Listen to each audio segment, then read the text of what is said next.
Welcome students.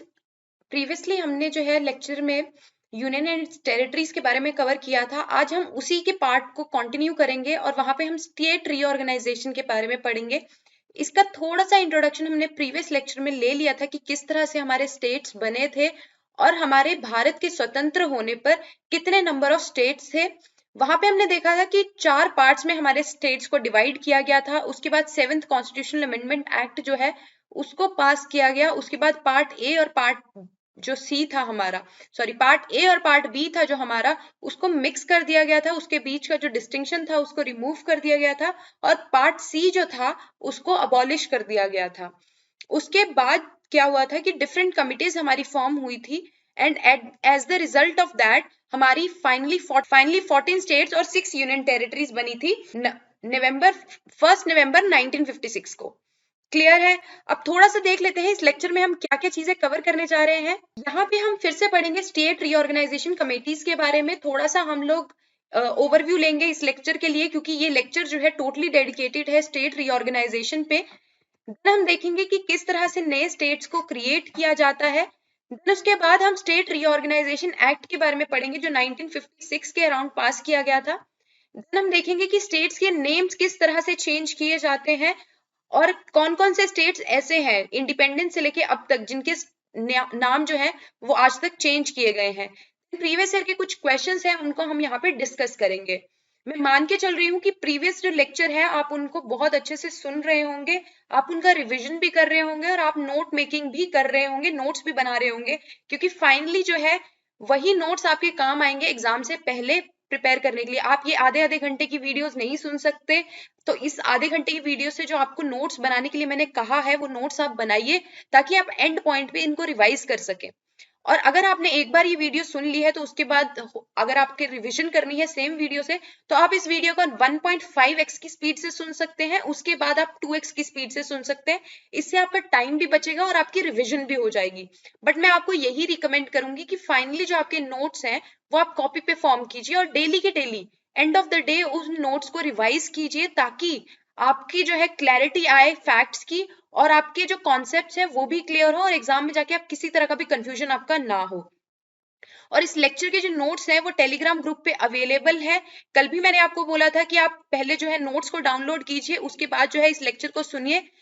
उससे क्या होगा कि आपके आंखों के सामने ये जो नोट्स हैं वो भी एक तरफ से क्लियर हो जाएंगे और दूसरी तरफ से आप इन नोट्स में खुद से जो है अपनी हैंडराइटिंग में कुछ चीजें ऐड ऑन कर सकते हैं, कुछ चीजें डिलीट कर सकते हैं जो आपको लगता है इंपॉर्टेंट नहीं है। और ये जो नोट्स हैं आपके लिए एक गाइडिंग मैप की तरह भी काम कर सकते हैं, एक लाइट हाउस की तरह आपके लिए काम कर सकते हैं। तो आइए आज का लेक्चर हम स्टार्ट करते हैं। पहले हम प्रीवियस स्लाइड से ही करेंगे। ये स्लाइड जो है मैंने प्रीवियस लेक्चर में भी आपको पढ़ाई थी स्टेट रीऑर्गेनाइजेशन कमेटीज के बारे में। तो मैंने आपको बताया था 1948 के अराउंड जब बहुत सारे प्रोटेस्ट चल रहे थे, बहुत सारी स्टेट्स ये डिमांड कर रही थी कि लैंग्वेज के बेसिस पे स्टेट को फॉर्म किया जाए।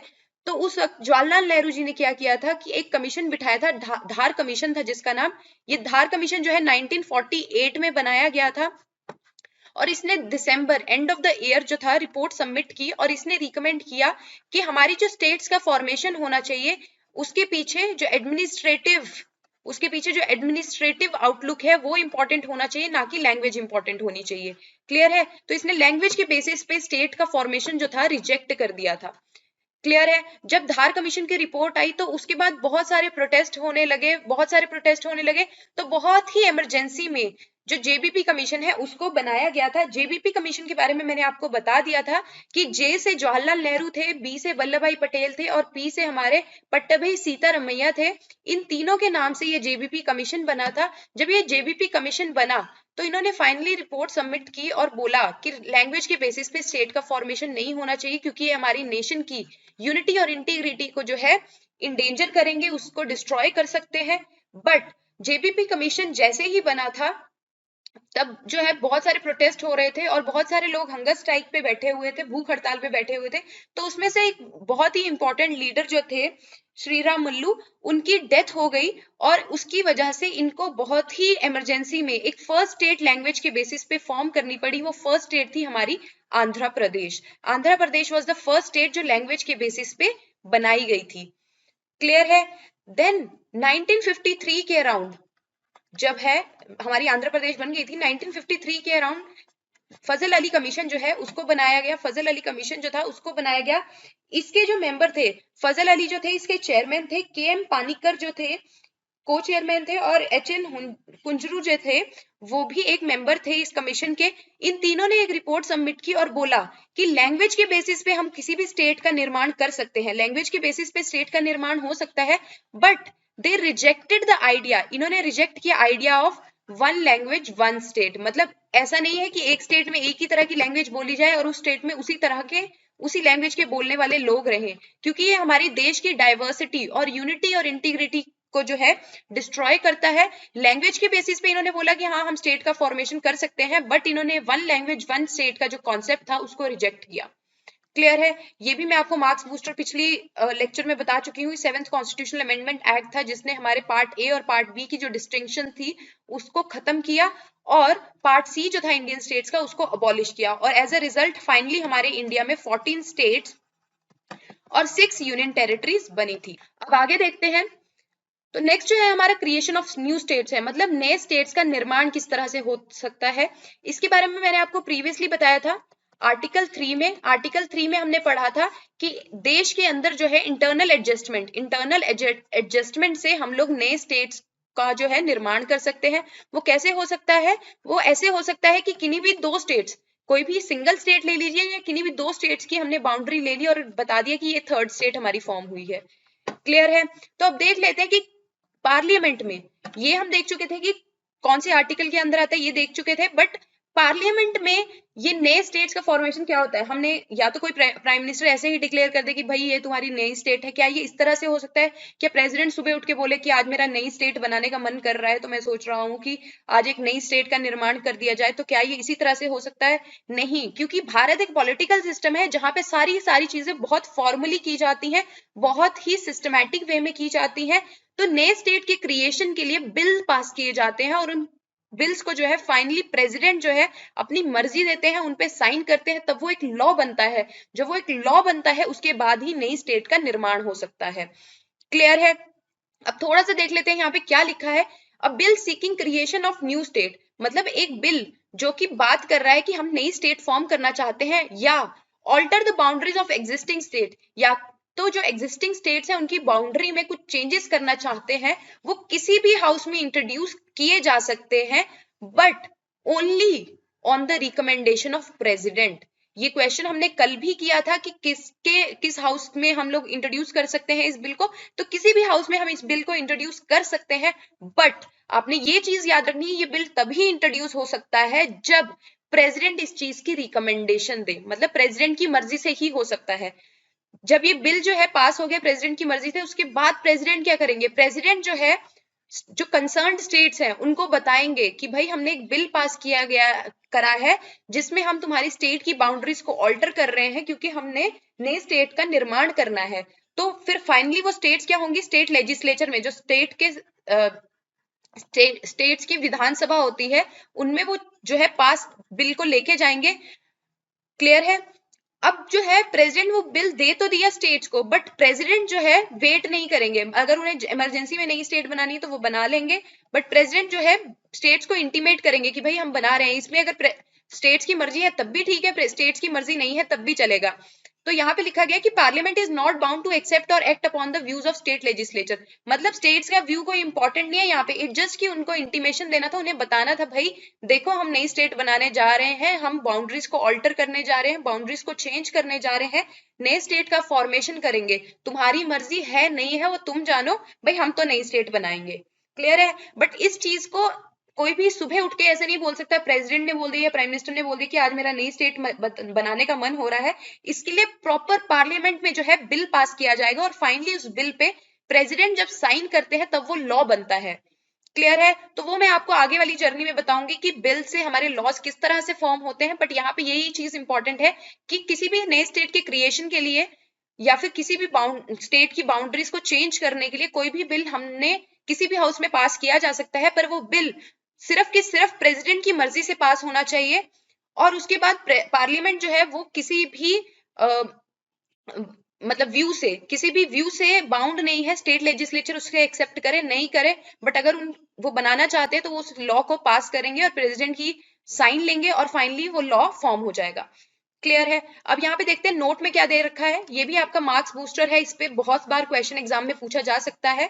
तो यहाँ पे लिखा गया है state reorganisation bill require simple majority in both the houses of parliament. Simple majority का मतलब क्या है, 50% प्लस 1, मतलब जो भी मेजोरिटी वोट्स होंगे, जो भी मेजोरिटी वोट्स होंगे, फॉर एग्जांपल अगर 500 कैंडिडेट्स जो हैं वो प्रेजेंट हैं हमारे हाउस में, तो अगर हमारे 251 मेंबर्स जो हैं वो किसी फेवर में वोट कर देते हैं तो बिल को पास माना जाएगा। अब नेक्स्ट देखते हैं, नेक्स्ट है हमारा स्टेट रीऑर्गेनाइजेशन एक्ट 1956। 1956 के अराउंड जो है स्टेट रीऑर्गेनाइजेशन एक्ट पास किया गया था। हुआ क्या था, फजल अली कमीशन जो है उसके बाद जो है उन्होंने बोल दिया कि लैंग्वेज के बेसिस पे स्टेट्स बन सकती हैं, बट उन्होंने जो आइडिया है वन लैंग्वेज वन स्टेट का उसे रिजेक्ट किया था। तो हुआ ये कि बहुत सारे स्टेट्स ने प्रोटेस्ट करना स्टार्ट किया, बहुत सारे स्टेट्स में जो है हड़तालें होनी स्टार्ट हुई कि हमें भी जो है लैंग्वेज के बेसिस पे स्टेट फॉर्मेशन करना है। तो उस वक्त गवर्नमेंट के ऊपर बहुत ज्यादा प्रेशर हो गया, तो उस चीज को कैरी फॉरवर्ड करने के लिए गवर्नमेंट ने जो है स्टेट रीऑर्गेनाइजेशन एक्ट बनाया था 1956। इस एक्ट से पहले जो है हमारे इंडिया में 14 स्टेट्स होती थी और हमारी 6 यूनियन टेरिटरीज होती थी, ये हमने प्रीवियसली देख लिया है। तो स्टेट रीऑर्गेनाइजेशन एक्ट का बेसिक ऑब्जेक्टिव क्या था, इसका ऑब्जेक्टिव ये था कि हम किन्हीं भी नई स्टेट्स का निर्माण कर सके, एस्टेब्लिश न्यू स्टेट्स, या मर्ज कर सके स्टेट्स को, या फिर स्प्लिट करके नई स्टेट्स का फॉर्मेशन कर सके। क्लियर है। तो इन शॉर्ट हम ये बोल सकते हैं कि स्टेट रीऑर्गेनाइजेशन एक्ट का जो फंक्शन था, ये ऑब्जेक्टिव था, वो ये था alteration of states, alteration of states boundaries या creation of new states. Clear है, यही ऑब्जेक्टिव हुआ इन शॉर्ट हमारे स्टेट रीऑर्गेनाइजेशन एक्ट 1956 का। अब देखते हैं स्टेट रीऑर्गेनाइजेशन एक्ट में कौन कौन सी स्टेट्स ने इस चीज का फायदा उठाया और कोशिश की कि लैंग्वेज के बेसिस पे स्टेट जो है फॉर्मेशन हो जाए। अब इसको याद करने का आपको और एक आसान तरीका बताती हूँ। हुआ क्या कि किसी एक बच्चे ने जिद की अपने पेरेंट्स से कि मुझे साइकिल चाहिए, साइकिल चाहिए, साइकिल चाहिए। अब उन्होंने इतनी जिद की कि भूख हड़ताल में बैठ के कुछ नहीं खाया, कुछ नहीं पिया, तो फाइनली क्या हुआ, पेरेंट्स उनके सामने झुक गए और उन्होंने उनको साइकिल लाके दे दी। अब आपके दोस्त ने आपको ये बात बताई कि भाई देख, मेरे पापा को तो मैंने इस तरह से ब्लैकमेल किया और उन्होंने मुझे साइकिल लाके दे दी। फिर आप क्या कोशिश करोगे, आप भी यही कोशिश करो कि मैं भी अपने पेरेंट्स को किसी तरह से मनाऊं कि पापा देखो मुझे भी साइकिल चाहिए, और अगर वो नहीं माने तो मैं भी थोड़ा सा और जिद करूं और मैं भी भूख हड़ताल पे बैठ जाऊं, मैं भी कुछ खाऊं ना पीऊं और वो भी मुझे साइकिल लाके दे दे। इसी तरह से और स्टेट्स ने भी यही किया, एक स्टेट से इंस्पायर होके उन्होंने भी प्रोटेस्ट करना स्टार्ट किया, उन्होंने भी हड़तालें करनी स्टार्ट की और फाइनली जो है झुककर गवर्नमेंट को स्टेट रीऑर्गेनाइजेशन एक्ट 1956 का ये जो लॉ है इसको पास करना पड़ा। अब देखते हैं कौन कौन सी स्टेट्स का फॉर्मेशन हुआ हमारे स्टेट रीऑर्गेनाइजेशन एक्ट के अंदर। फर्स्ट हम बात करेंगे महाराष्ट्र और गुजरात की। क्लियर है। तो महाराष्ट्र और गुजरात में क्या हुआ, पहले बॉम्बे के अंदर दो लैंग्वेज बोलने वाले लोग थे, एक थे मराठी स्पीकिंग लोग जो मराठी कहते थे, और दूसरे थे हमारे गुजराती स्पीकिंग लोग जो गुजराती में बात करते थे। क्लियर है। मराठी की वजह से जो है मराठा महाराष्ट्र का फॉर्मेशन हुआ और गुजराती स्पीकिंग पीपल से गुजरात का फॉर्मेशन हुआ। इस तरह से गुजरात हमारी है 15th स्टेट जो है फॉर्म हुई, गुजरात से हमारी 15th स्टेट जो है फॉर्म हुई। क्लियर है। महाराष्ट्र तो पहले से ही थी, गुजरात जो है 15th स्टेट फॉर्म हुई। अब नेक्स्ट देख लेते हैं, नेक्स्ट क्या है, नेक्स्ट है हमारी दादरा एंड नगर हवेली। दादरा एंड नगर हवेली जो है वो हमारी इंडिया में नहीं आती थी, उसको पोर्चुगीज जो है उसकी एडमिनिस्ट्रेशन को कैरी फॉरवर्ड करते थे। 1954 तक जो पोर्चुगीज था वो 1954 तक जो है दादरा एंड नगर हवेली जो है पोर्चुगीज के अंदर था। 1961 में जो इसका एडमिनिस्ट्रेटिव कंट्रोल है वो इंडियन गवर्नमेंट को दे दिया गया, तो इंडियन गवर्नमेंट ने 10th कॉन्स्टिट्यूशनल अमेंडमेंट पास किया, 10th कॉन्स्टिट्यूशनल अमेंडमेंट एक्ट पास किया 1961 में, और दादरा एंड नगर हवेली को यूनियन टेरिटरी का दर्जा दे दिया। उन्होंने बोला दादरा एंड नगर हवेली हमारी यूनियन टेरिटरी फॉर्म करेगी और इसके लिए उन्होंने 10th कॉन्स्टिट्यूशनल अमेंडमेंट एक्ट जो है उसको पास किया। अब नेक्स्ट देख लेते हैं, नेक्स्ट है हमारा गोवा दमन and Diu. Goa Daman and Diu जो है ये भी हमारी पोर्चुगीज के अंडर थी, ये भी हमारी पोर्चुगीज के अंडर थी।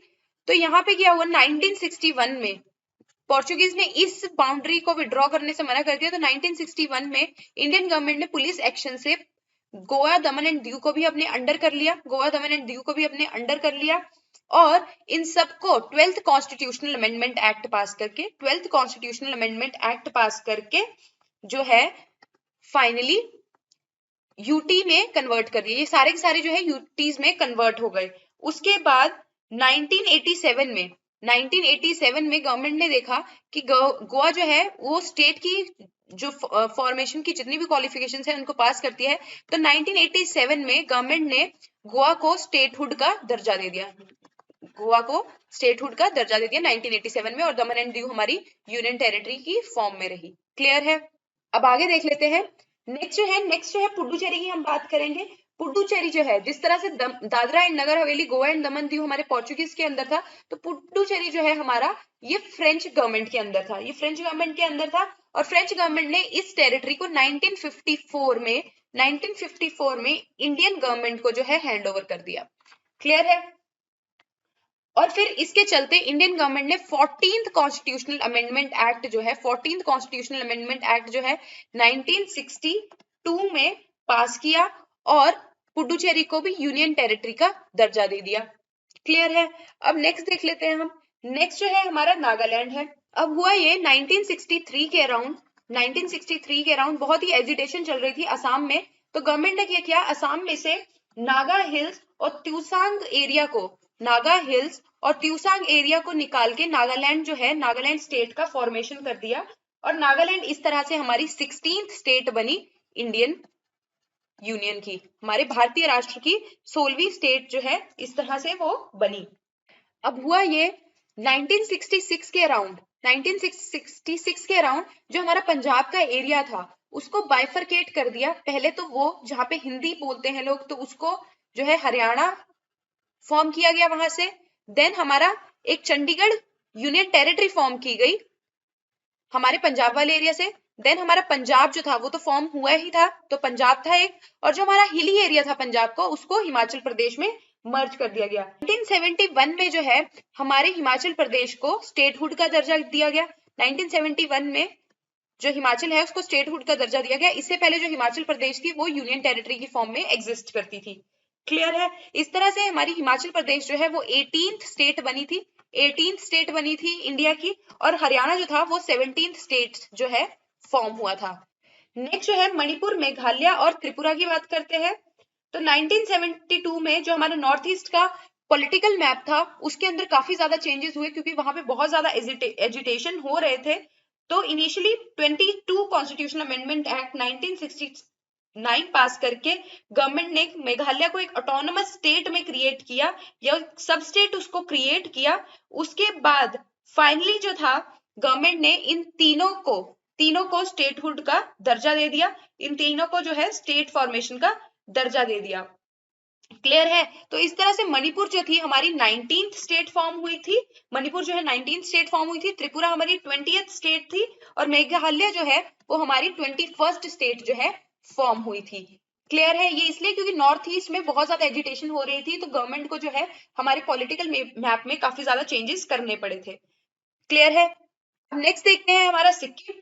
1947 तक सिक्किम जो था एक प्रिंसली स्टेट की तरह था, और उसको चोग्याल डायनेस्टी जो थी रूल करती थी, चोग्याल डायनेस्टी जो थी रूल करती थी। सिक्किम को जो है गवर्नमेंट ऑफ इंडिया ने एक प्रोटेक्टोरेट स्टेट की फॉर्म में बनाया, जहां पे इंडियन गवर्नमेंट ने रिस्पॉन्सिबिलिटी ली कि हम सिक्किम का डिफेंस और एक्सटर्नल अफेयर्स और कम्युनिकेशन को हैंडल करेंगे। क्लियर है? प्रोटेक्टोरेट स्टेट वो हुई जहां पे हमारी इंडियन गवर्नमेंट जो है दूसरी स्टेट को प्रोटेक्शन प्रोवाइड कर रही है। इसको जो है चोग्याल डायनेस्टी रूल कर रहे थे, बट इंडिया ने इसको प्रोटेक्टोरेट स्टेट डिक्लेयर किया, और इसके 3 जो एरियाज हैं, डिफेंस हो गई, एक्सटर्नल अफेयर्स हो गए, कम्युनिकेशन, इसको अपने अंदर रखा। 1974 में जो है सिक्किम ने एक्सप्रेस किया इसकी डिजायर कि वो इंडिया में मर्ज होना चाहती है। तो फर्स्ट पहले हमारी इंडियन गवर्नमेंट ने 35th कॉन्स्टिट्यूशनल अमेंडमेंट एक्ट जो है उसको पास किया, और उसके चलते हुए इसको जो है एक स्टेट होने का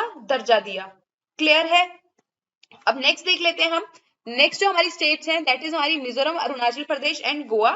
अब हुआ ये 1987 में जो है गवर्नमेंट ने इन तीनों रीजन्स के स्टेटस को रेज किया और तीनों को जो है स्टेटहुड होने का दर्जा दिया। तो इस तरह से जो है ये हमारी मिजोरम जो है हमारी 23rd स्टेट बनी, अरुणाचल प्रदेश हमारी 24th स्टेट बनी और गोवा जो है हमारी 25th स्टेट बनी। यहाँ पे हमने देख लिया था कि 1987 में गोवा को जो है स्टेटहुड का दर्जा दिया गया, पर 1987 में ये 25th स्टेट बनी क्योंकि बीच में काफी ज्यादा स्टेट्स की जो है फॉर्मेशन हो चुकी थी। अब नेक्स्ट देख लेते हैं।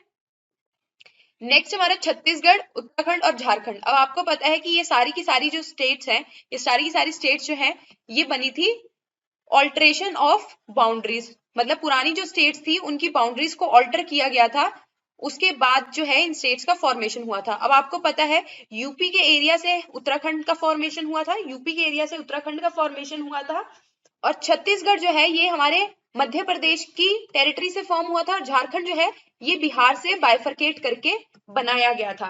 क्लियर है? अब ये हुआ कौन से ईयर में था? ये हुआ था 2000 में, ये हुआ था 2000 में। इस तरह से हमारा जो छत्तीसगढ़ है वो 26 स्टेट बना, उत्तराखंड जो है 27 स्टेट बना, और हमारा बिहार जो है या सॉरी झारखंड जो है वो हमारा 28 स्टेट जो है वो बना था।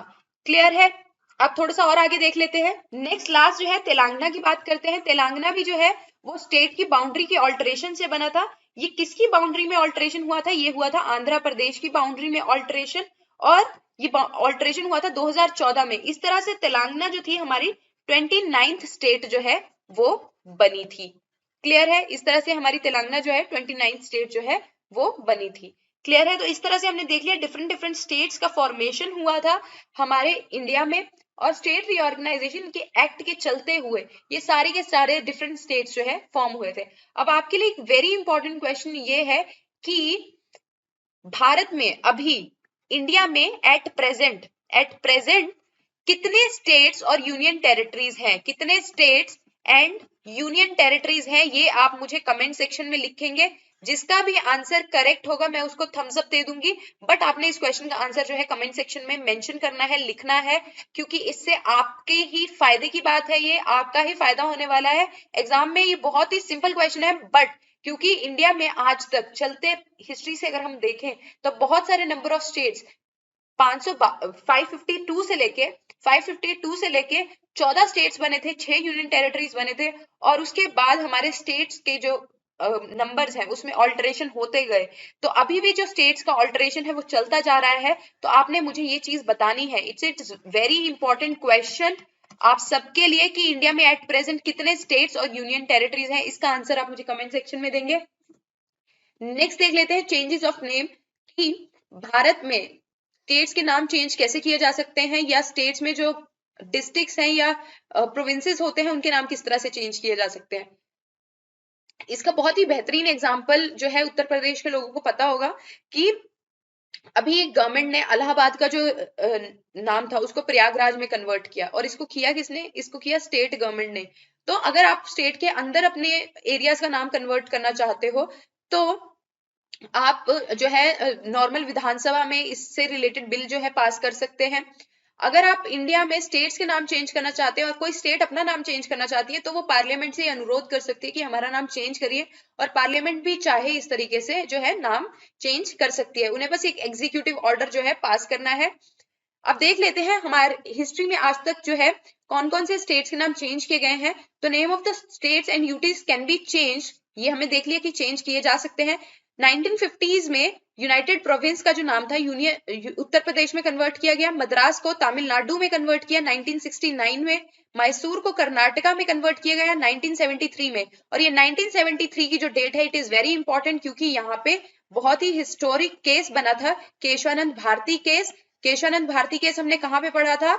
ये हमने पढ़ा था प्रियम्बल के केस में, जहां पे उन्होंने ये धारणा दी थी कि हमारा जो प्रियम्बल है वो हमारे कॉन्स्टिट्यूशन का पार्ट है। तो इस तरह से आपने रिलेट करते करते ना पढ़ते जाना है, और मैं आपको रिलेट करते करते पढ़ाती जाऊंगी ताकि आपको पुरानी चीजें भी याद होती रहे।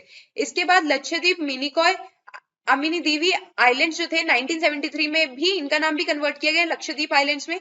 यूनियन टेरिटरी ऑफ दिल्ली जो थी उसको national capital territory of Delhi में कन्वर्ट किया गया। और इससे रिलेटेड एक बहुत ही इंपॉर्टेंट कॉन्स्टिट्यूशनल अमेंडमेंट एक्ट है, that is 69th constitutional amendment act 1991। और ये बहुत ही ज्यादा इंपॉर्टेंट है क्योंकि एग्जाम में इससे रिलेटेड क्वेश्चन बहुत बार पूछे गए हैं, और इससे रिलेटेड क्या क्वेश्चन पूछे गए वो आने वाले लेक्चर्स में आपको बताते जाऊंगी।